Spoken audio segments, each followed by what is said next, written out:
Welcome, everybody. It's my pleasure to introduce Hannah Schreiber, and today she will be telling us about topological simplification of voxelized data. Yeah, so thank you very much for the introduction. So I guess I will talk about some heuristics and topological simplification of voxelized data. So I will first try to explain a bit what this is about by giving through the motivation we had. Sorry. Yes, here.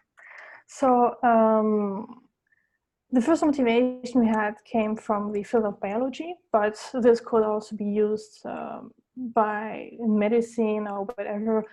The idea is just that if you want to analyze some object, automatically you need somehow to digitalize it. And for that, you scan it.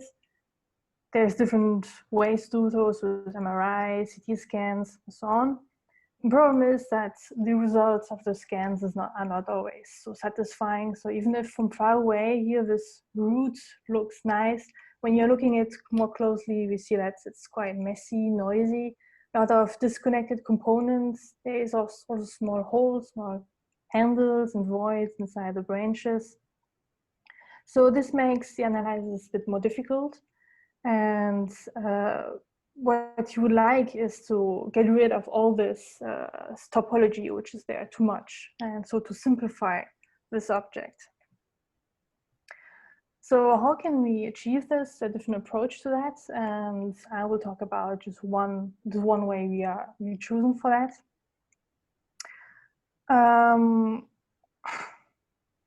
So I will look at first at a bit more easier example, where here we want something which has this hole in the middle, but everything else should be without cycles but connected. But in the first things we need here to define is what are the voxels, the pixels here of our shape, which are necessary for our shape, because the simplest way of simplifying the shape would be just to remove everything. Then we have zero topology, then everything is simple, but this is not what we want, right? So we want some minimal of shape, and the input we have usually are stacks of images in grayscale. So we have different intensities on the voxels we are constructing from this stack. And so more intense a pixel is, so more important it is in our shape. So we first need to extract those important voxels, and here you would get something which looked like this. But well, this shape alone is not really satisfying because even if we retrieve the cycle here we wanted, we have a lot of disconnected components here, and even this one cycle we don't want, which appeared here. So we need somehow to add things inside the shape to get rid of the topology we don't want. So we need to define some second thresholds on our voxels, which are a bit more larger. And in this case, we can choose almost all the figure we had at the beginning.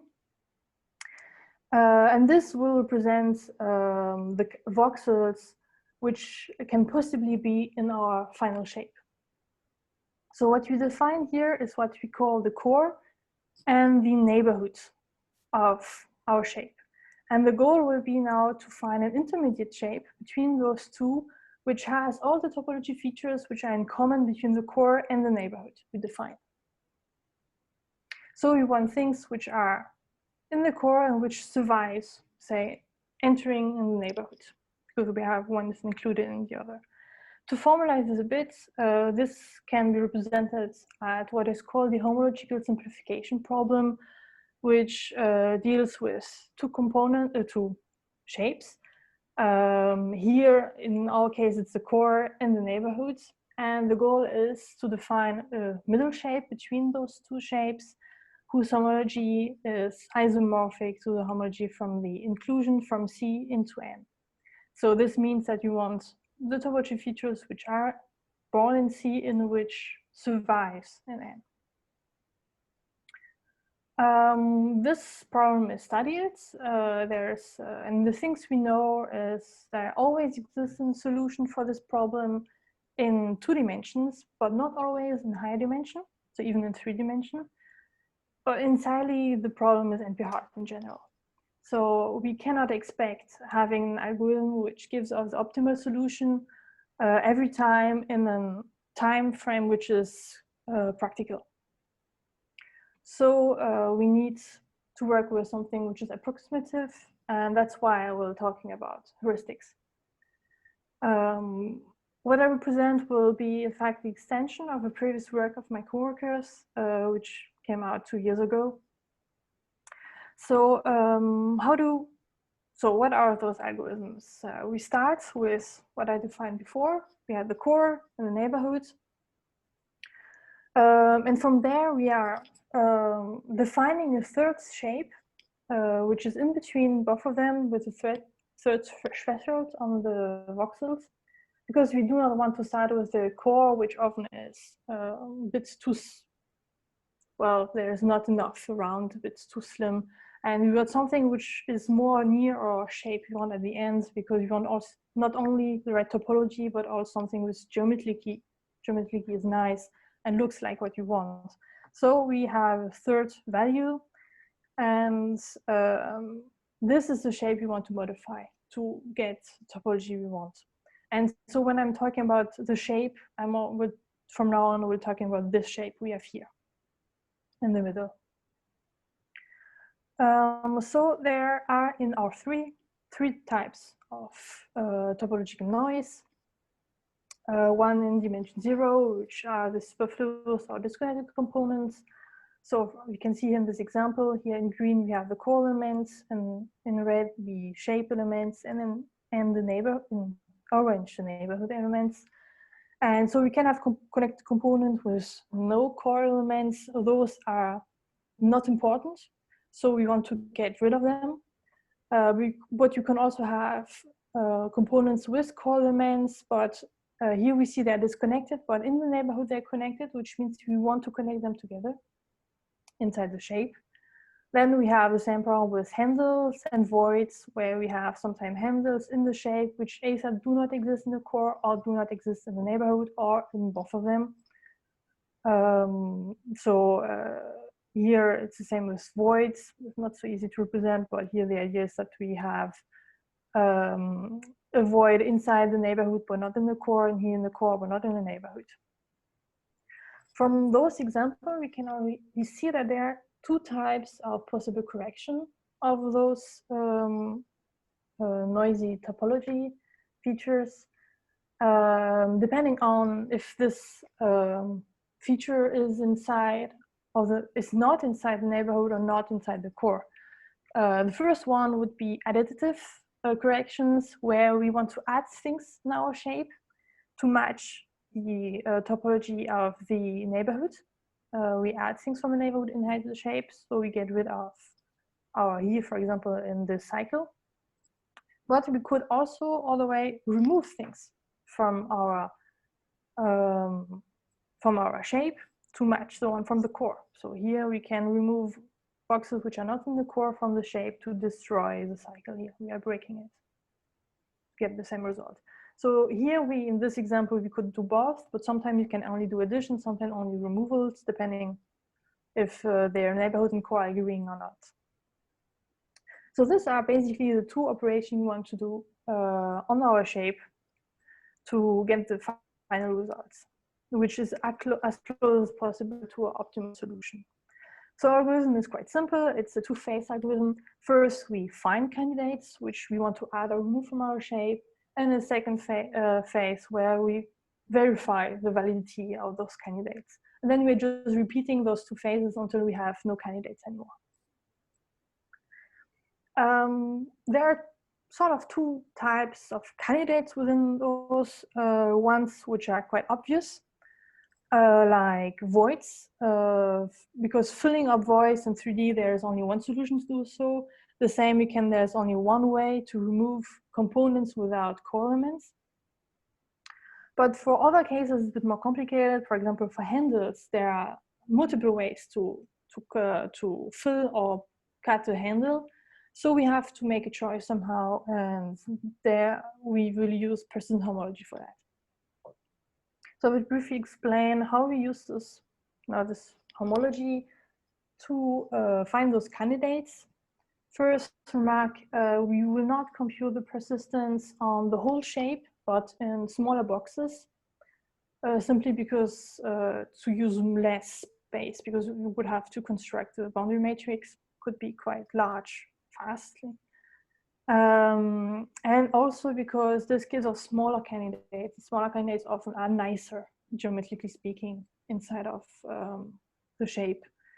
Then those boxes can be disjoint or overlapping each other depending on how precise you want to be. Second thing is that we will use exactly the same algorithm for additive and subtractive candidates. We will just not use the same shape to find them. So for additive candidates, use our shape like we had them before, defined it before, but for subtractive candidates, you're looking at the inverted shape. So now everything which was outside will be put inside the core. Everything which was in the core is not outside of the shape. And the same, we are inverting neighborhood and main shape. So in this kind of negative space, all the H2 candidates will become H0 candidates now in oval shape, and vice versa. So things we are finding here, we want to remove from our shapes. Things we find in our shape, we want to add inside the shape. Yeah. The first step for finding candidates, persistent candidates, is to transform our voxels into cells. For that, we construct the dual skeleton of the cells, which means that we are adding a vertex for each for each voxel, an edge for each two adjacent voxels, like here, a square for every 4 adjacent voxels, which form here this square, and a cube for all 8 adjacent voxels, which forms a cube. So, for example, this here, the set of voxels will become this dual skeleton we have here. So once we have our cells, we build our filtration by adding first everything which is in the core, then everything which remains in the shape, and then everything which remains in the neighborhood.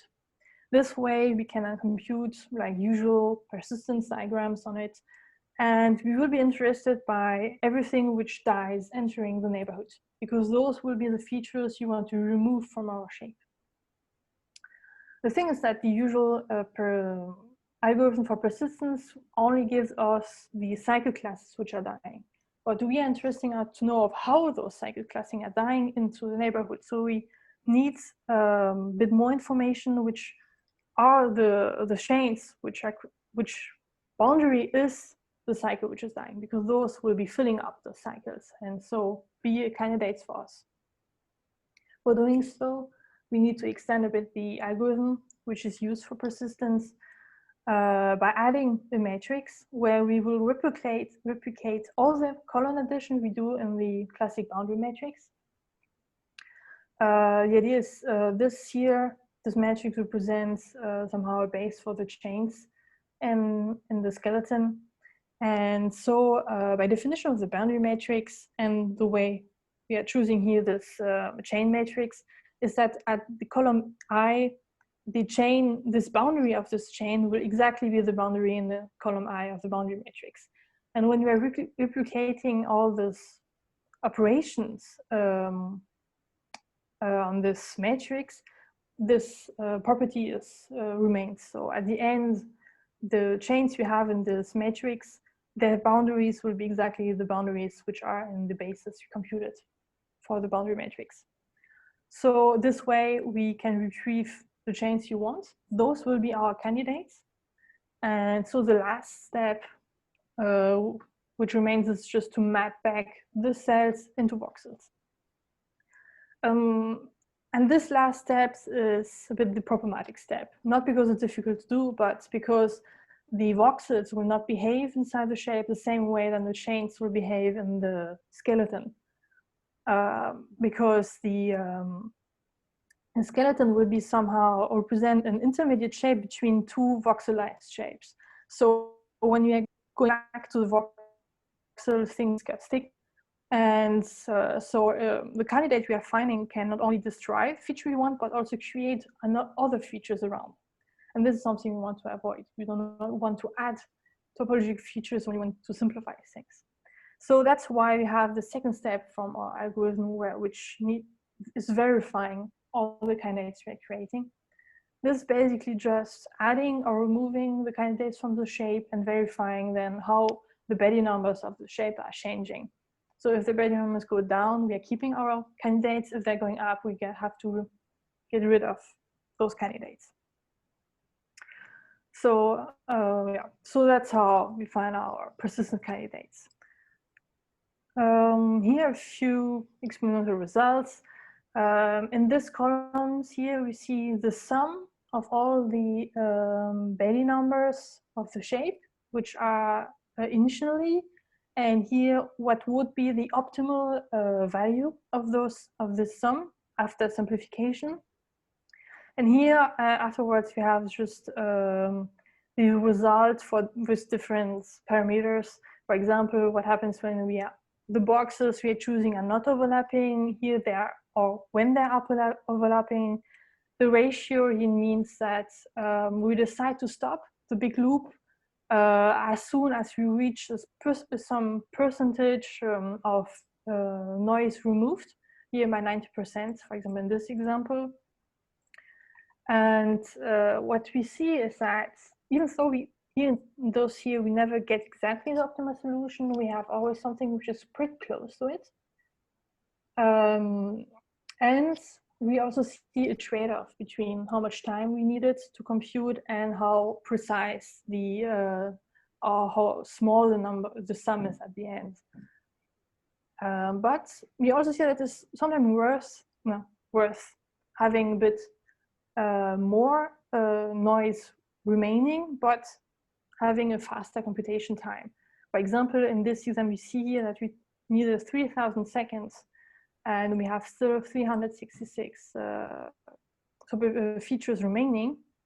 Whereas when we are not overlapping the boxes, we need less than 2,000 for only about 10 features more at the end, which remains, which is not much. In particular, when this is not the optimal solution anyway, because the optimal would be 270. So if we already don't have the optimal solution, why not allowing a bit of some gap, but making things faster this way? So that's why we also have this option of percentages. So in general, it's quite satisfying. So we get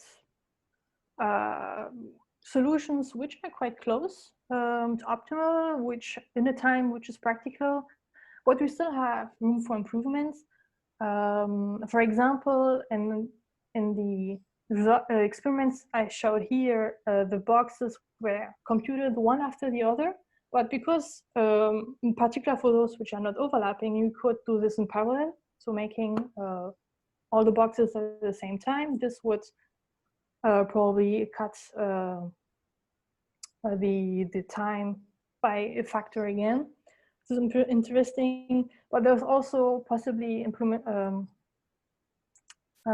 things can get better in type of candidates we are finding, things making as geometrically nice as possible.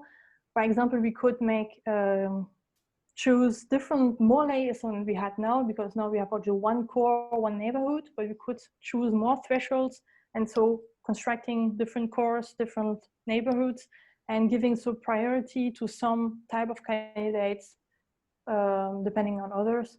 So those are things we can still implement in the future.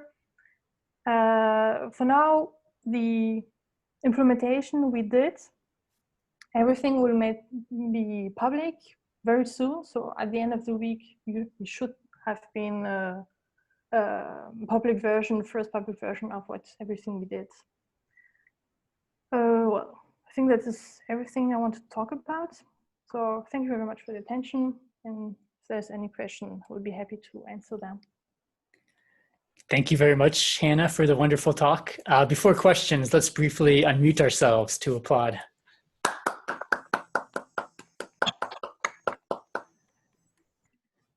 Questions for Hannah?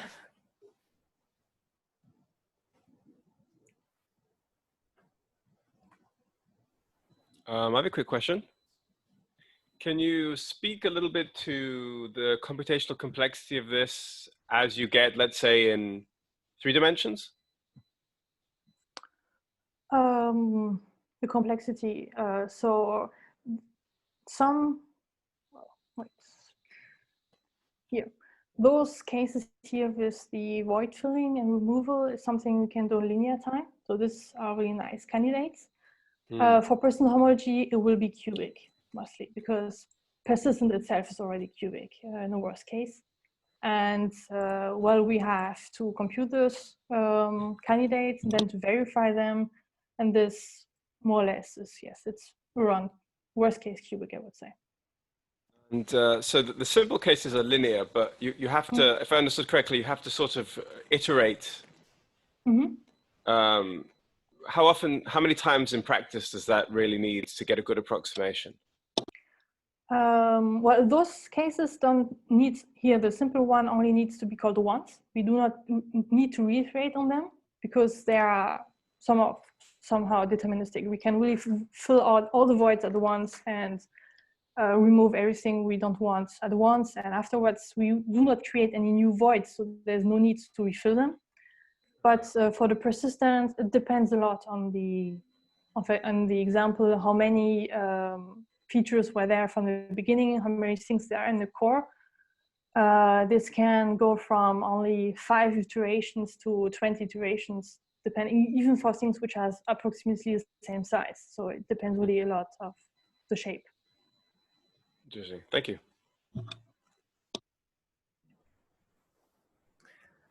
Hannah, I wanted to ask a question. So you explained how these simplifications always exist in 2D, whereas in 3D there are NP hardness results. I think those NP hardness results are for computing such a simplification. Although I'm not sure. Is it also correct to say that it's NP hard to even decide whether an example in 3D has a simplification or not? I think so. Okay. I have no reference yet, but if I remember well, it's like this too, yes.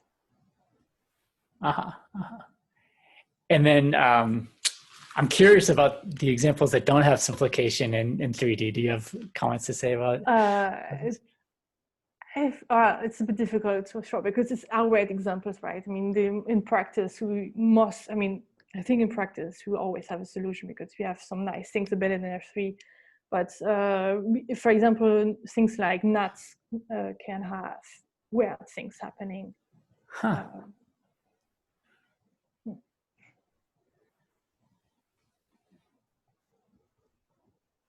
Other questions? Yeah.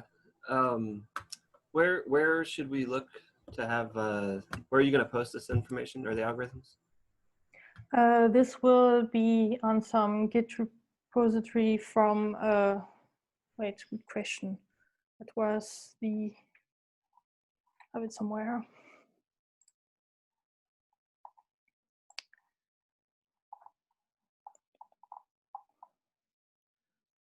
Yeah, so I don't know, I have a link already. I'm not sure it will be the final link, but it will be on the same Git repository. So put it in the chat if you can. Yes, I can perhaps copy this in the chat.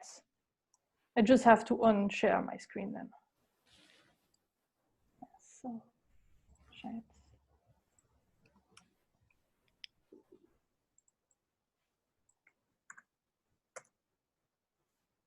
Perfect. Yes. So for now, I don't think there's anything inside.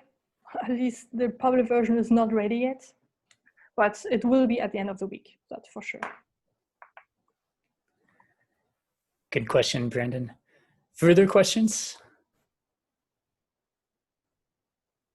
Well, if not, thanks so much, Hannah, for the wonderful talk.